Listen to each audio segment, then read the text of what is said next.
ran that at them, woman. And I said, I'm putting the two and two together here. And really now, it's because I think maybe overexposure now had... My fear was put them into, oh, here, this is too hot to handle, kill, dump, drown, get rid of, don't want to be caught with. And I thought Teddy's going to be the victim now of overkill and looking for him. So did you lose hope in that?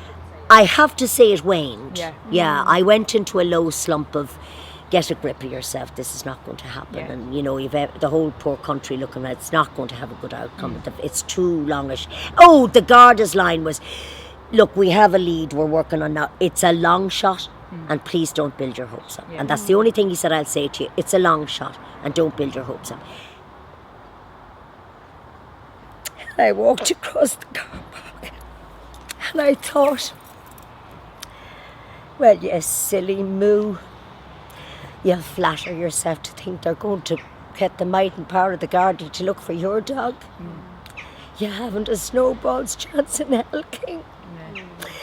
And now I see why all the poor people say, they can't do it. Because that night, like a poor missing child or a poor old man that wanders out of a nursing home, to that family, that thing or person, the dog, the cat, the granny, that's their love and that's their act of where is he, where are they? And to you, or me, or them, that is the most important thing in Ireland that night. And that sort of fatalistic note made me think, oh, that's him preparing me. If they know what they're doing, that's him preparing me for the worst. He's saying to me, this is not good. And I said, look, Brian, I'm going to have a nervous breakdown here with the whole thing. And I had a very bad, I shouldn't be saying, but I had a health scare this week. And it was yesterday I had tests, and I thought, well, talk about a double whammy. Well, why don't you kick me in both sides of the teeth while you're at it? What were the tests? Oh, enough said. But anyway, just it wasn't the day to have to face that double whammy. And I said to him, look, I'm going to lose my marbles. I said, I'm going out to take the other poor beleaguered, bewildered dogs. That poor Bertie, the pack leader, only died last week. And now the little youngest, but they lost one from both ends, the oldest and the youngest. And they were walking around like headless chickens, like, what? This is not the family we live in. And I mean, people who don't have packs of dogs or rehoused dogs like Linda or I do, wouldn't have to faint, is what I'm talking about. It's easy for them to say, oh, they're not kids. Get over yourselves. Please, I don't waste a space by thinking about them. They're like, to me, these people are like, God help them. They're like when a plug in a bath kind of goes in kind of at an angle and the water's going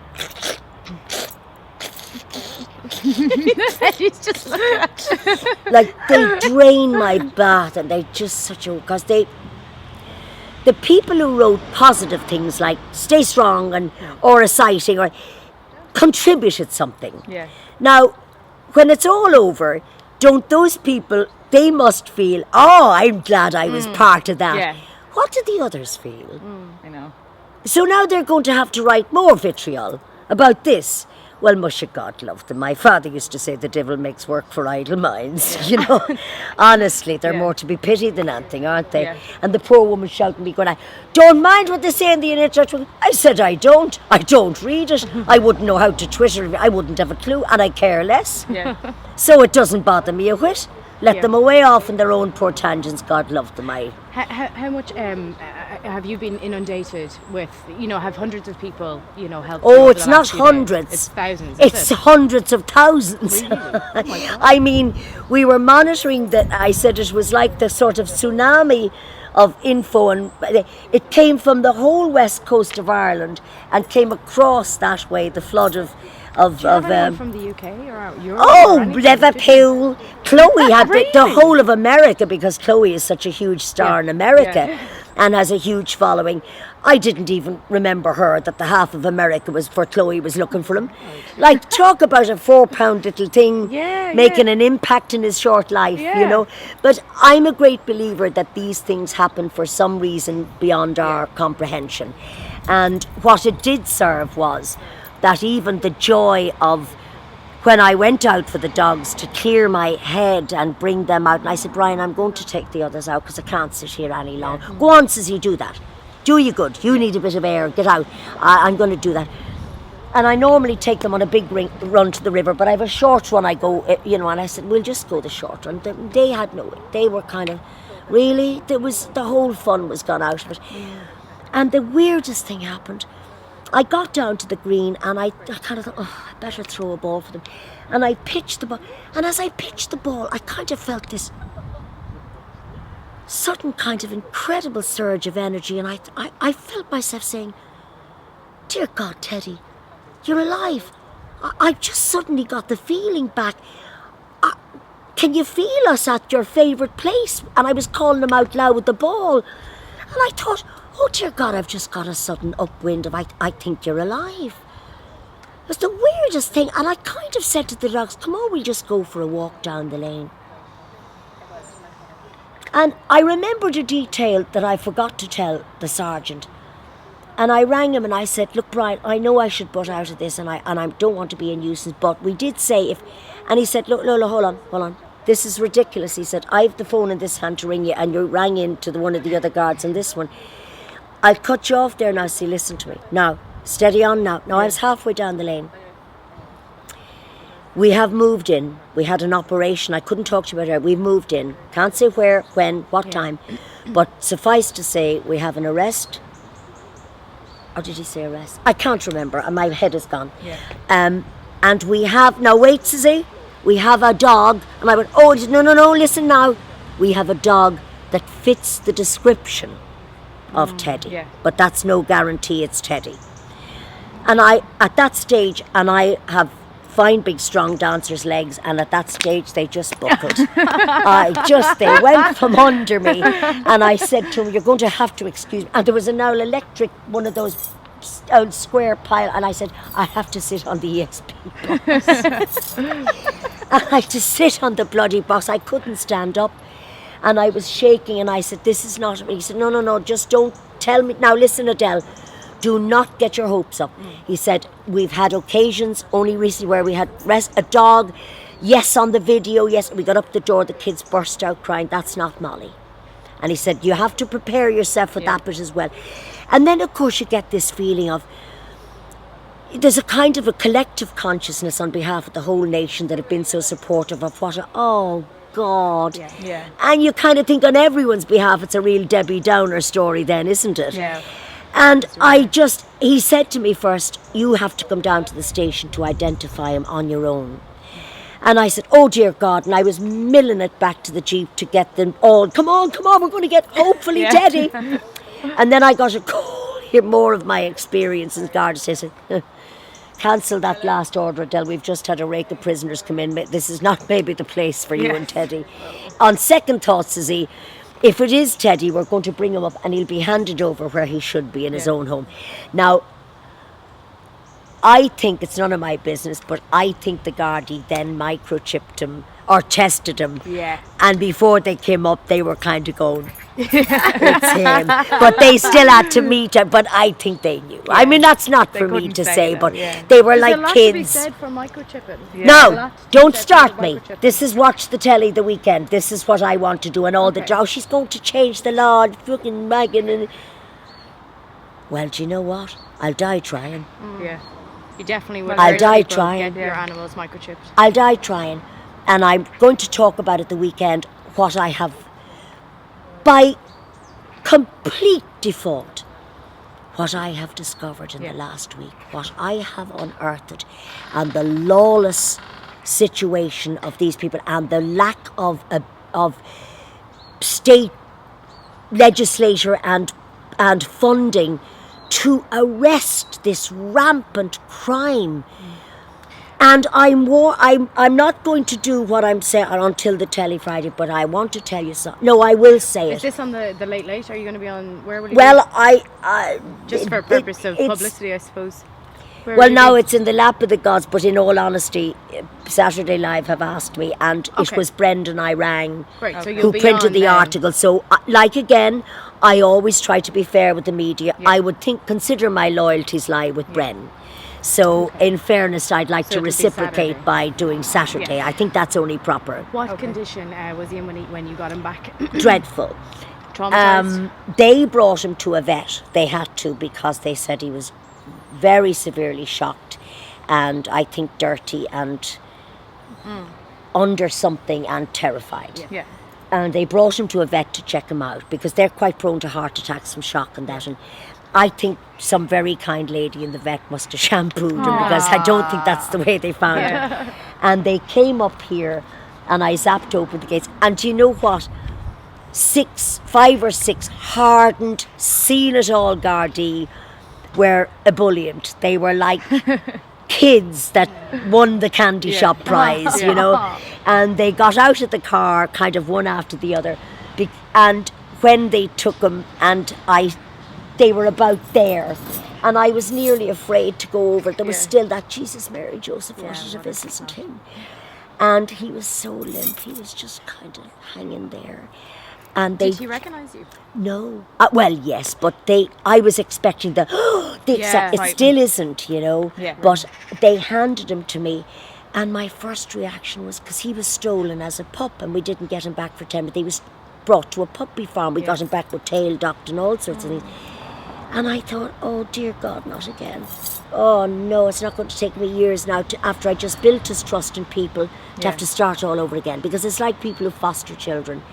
You know, you have to keep building the trust from the beatings or the hidings that made them aggro or vicious in the first place or withdrawn. You have to rehabilitate them, like rehabilitating fostered children that have come from troubled homes. They're on 4 legs, they're on 2 legs, but the emotions are damaged, and that spells the same sum. And how's he now? Well, now, when they handed him to me, he just wrapped himself into my neck, completely limp. But what happened was, the Gardaí and I were just going over that, God Almighty, is this possible?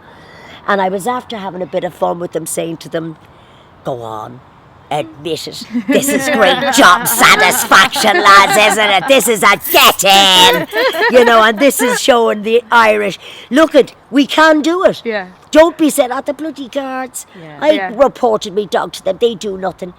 They can. Yeah. They're dying to, they will, and they're brilliant at it. Yeah. I watched them like FBI Quantico Bay. They were like a stealth bomber team. I saw a side of the Gardaí I never thought I'd see. And they were magnificent.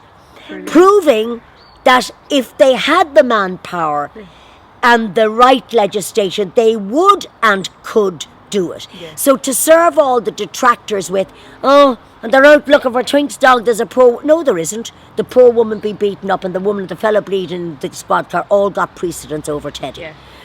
And the night that I first went down to the guards and was in this human zoo of fellas bleeding and women and I'm thinking to myself, this should be compulsory viewing. No. This should be compulsory for everyone to see. Yeah. Because the average reasonable law-abiding citizen wouldn't have occasion to spend 5-6 nights in a Garda station for 4 or 5 hours at a time.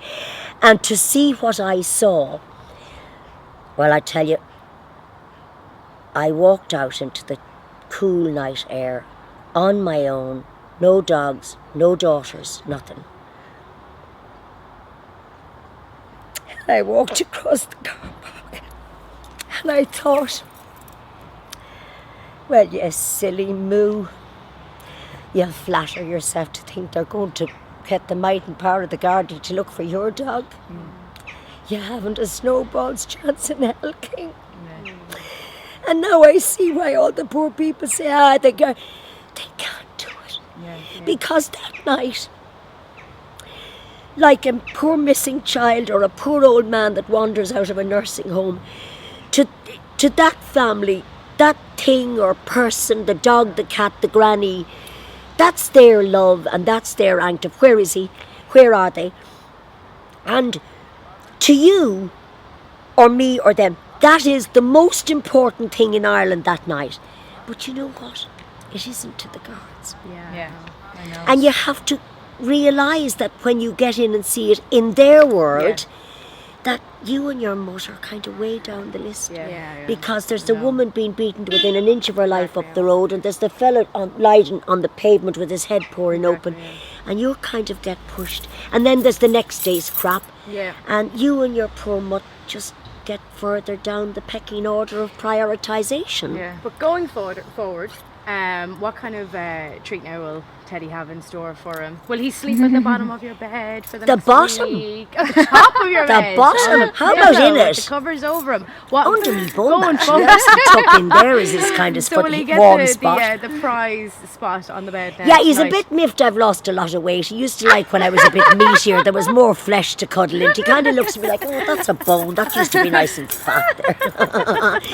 But the lovely thing was watching him slowly come round to.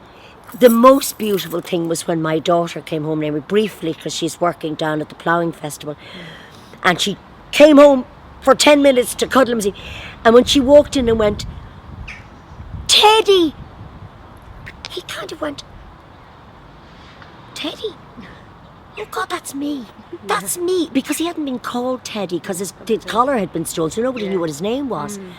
And the recognition of, Teddy, I'm Teddy. No one's called, that's who I am, I'm Teddy. And it was suddenly, wait a minute.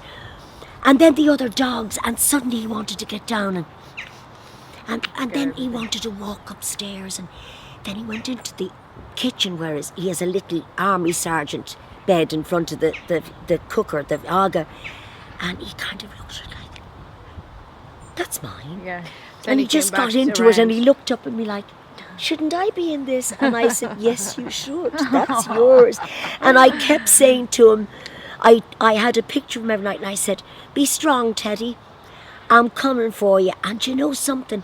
The whole country's looking for you. Yeah. What a little personality. Yeah. How could a little thing that size bring so much humanitarianism out? And it's like I said, something like that brings out the best and the worst in the Yeah. Irish. Yeah. So you have to be prepared to take the begrudgery, Yeah. because it is, I suppose there's a lot of consternation of what's the Garda manpower looking for a dog, but I have seen that is not the case. Yeah. And it is not frivolous. What we have done is shown that the Gardaí can do it, Yeah. but they haven't the power. Yeah. And I think if this could say, let's give them the power, let's change, let's get the bulk of it off their back. And an elderly old detective friend of mine, retired man now, the last thing he said to me, and I was broken hearted, I meet him a lot in the shops coming home the other night, and he said to me, yeah, never mind, sweetheart, says he, sure haven't the whole country looking for the little fella. And I said, and then he said to me, do you know what, Twink? No better woman, if you could do this now, if you could change and get this load off the Gardaí's back, of course they're going to have to report it, it's a crime. But as you said, if then it could be handed over to another jurisdiction, I tell you now, he said, I'm speaking now as a man that's retired, I'm not active, so I don't know. I would imagine, says he, you'd have the blessing of the Garda Síochána to get that weight off their backs. Yeah. So, like I said to a girlfriend of mine this morning, well, they might all go, oh no, she's changing the legislation. You see, I'm damned if I do and I'm damned if I don't. No, but and you'd I like to couldn't see, give a though, fart, that you're quite urging frankly. for people. But if people like me don't, the world's following us. So for a Fartellini little fishing village in the middle of the ocean, sometimes we can be very innovative. And we can be great leaders. And I think something like this brought people of Ireland together who said, oh, do you know what? She's right, there's enough now, we've had it. Dogs, my neighbours, the woman across the road, my granny, the poor widow down the road, enough already. And if this brought this scandal to a point of, right, let's do something about gigs and work, because I have to try and keep paying the bills. But if I didn't have to, and I said it to Andrea, I'd be quite happy to work on this till I go out in the brown box with the handles. And if I could if I could make inroad to making some changes, because my big line on Saturday is, your kids are next. They have the dog snatching down to a fine art. Your kids are next. Could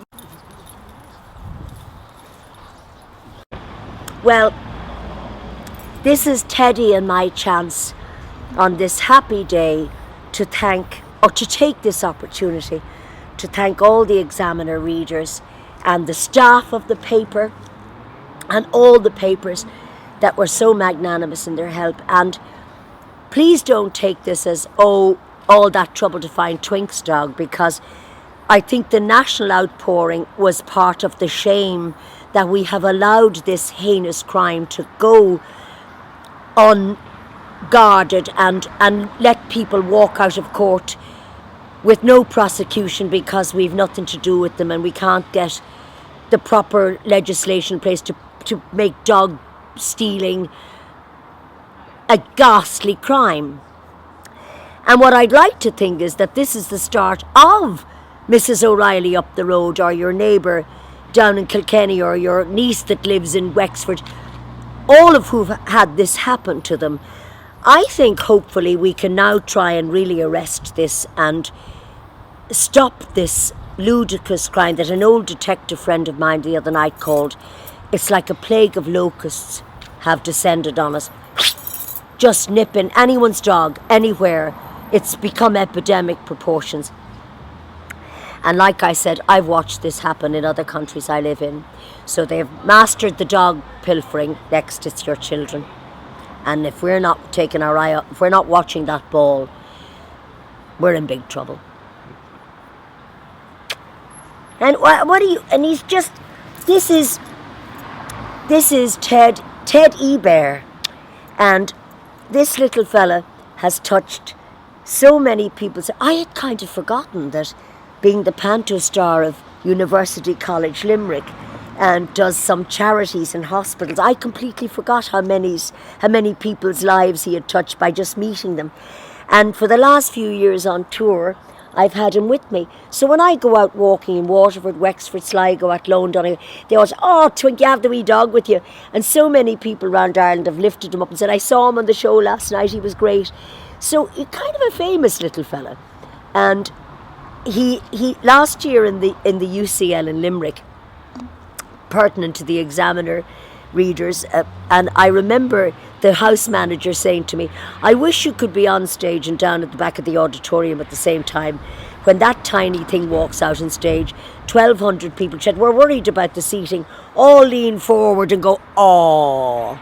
So he's a very enigmatic little man that I hope in his short little life will have had a meaning if he can change some of the appalling ways the Gardaí are underwhelmed, understaffed, and just not able to cope with this vicious, pervasive crime in Ireland.